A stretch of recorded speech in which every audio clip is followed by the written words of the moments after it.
The biggest naval battle the world didn't expect began not with a fleet of warships, but with a $30,000 drone and a $3 million question. Could modern war at sea be won with cheap, relentless numbers?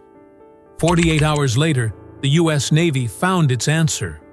For decades, American sailors trained for wars against superpowers.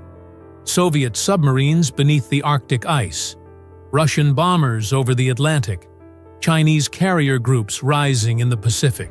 But the most brutal naval clash since World War II didn't come from a nation-state. It came from an insurgent militia in Yemen, the Houthis.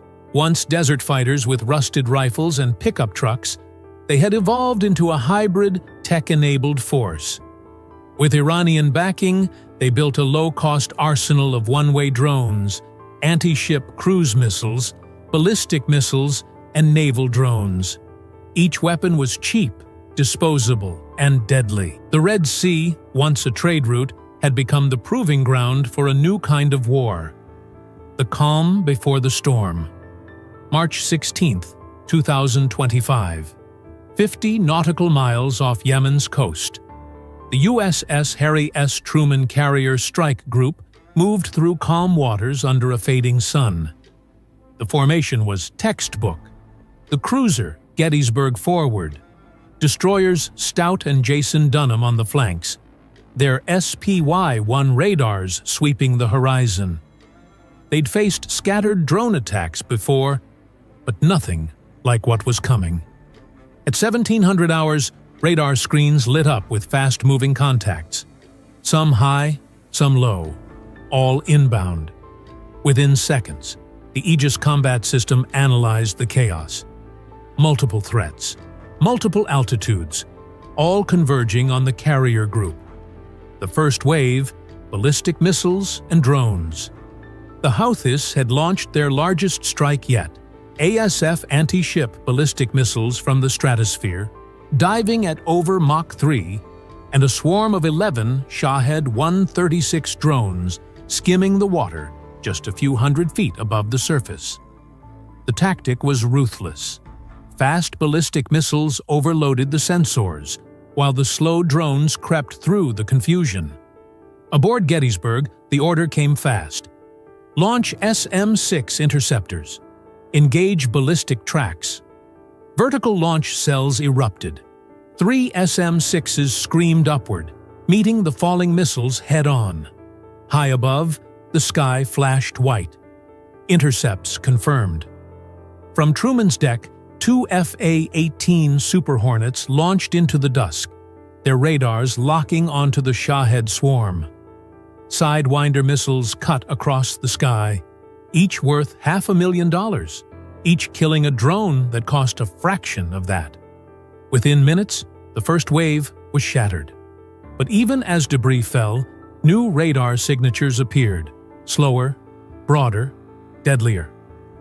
The second wave, cruise missiles on the horizon.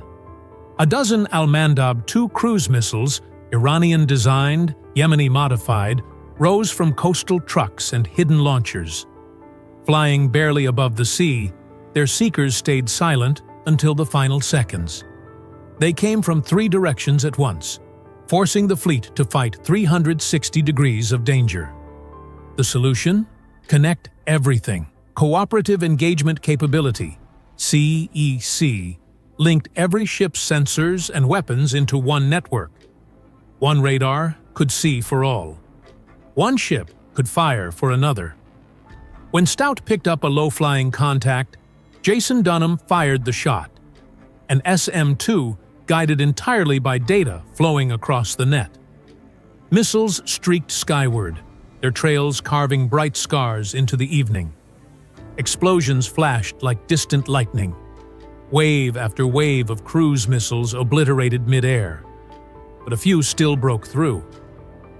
USS Stout, closest to shore, turned bow on to face the survivors. CIWS, automatic, engage! The phalanx guns spun up, a 20mm Gatling firing 4,500 rounds per minute. White tracers tore through the night. One missile exploded mid-air, Another broke apart just yards from the hull. Then came the final trick. Super rapid bloom chaff canisters fired into the wind, bursting into glittering clouds of foil. The enemy missiles locked onto the decoys and plunged harmlessly into the sea. Moments later, silence returned.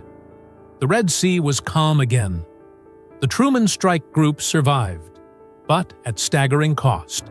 Tens of millions spent to stop weapons worth thousands. A $6 million SM-6 to kill a $40,000 drone. A $3 million SM-2 to stop a $70,000 missile. It wasn't a fair fight, just a costly one. And behind the Houthis' launches, U.S. intelligence traced digital fingerprints, Russian and Chinese code, shared guidance data, a proxy war unfolding beneath the radar. For the sailors aboard Truman, the quiet felt temporary. The ocean had changed forever. A battlefield of sensors, swarms, and algorithms where milliseconds decide survival. The Red Sea proved a truth no navy can ignore.